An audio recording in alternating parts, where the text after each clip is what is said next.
Je pense que cette question des frontières, d'une certaine manière, elle ressurgit souvent dans les campagnes électorales.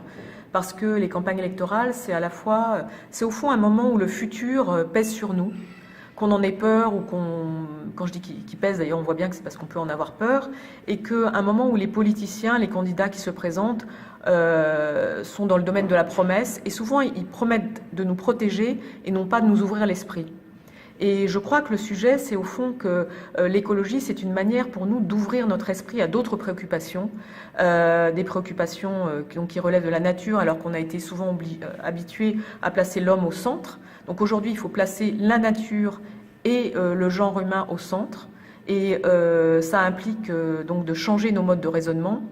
Il faut placer la question du long terme au centre, et ça implique aussi de réfléchir autrement, en réfléchissant à l'Europe, à la question de la mobilité, à la question de la migration. La migration, elle n'est pas seulement humaine, il y a aussi une migration des espèces. Donc on est dans une situation où, quelque part, l'écologie bouleverse, transforme nos manières de penser et d'agir dans le même mouvement. Et ça, c'est quelque chose que les politiciens n'ont pas l'habitude d'anticiper, parce que d'une certaine manière, je trouve que le champ politique est peut-être le champ le plus stérile aujourd'hui, ou le moins créatif qui soit.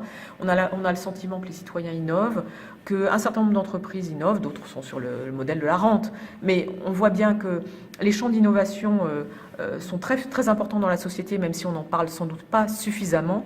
Et l'écologie est une innovation en marche. Et ça, comment est-ce qu'on arrive à le faire prendre en considération par ces candidats aux élections? Je crois que c'est une question qui est très ouverte.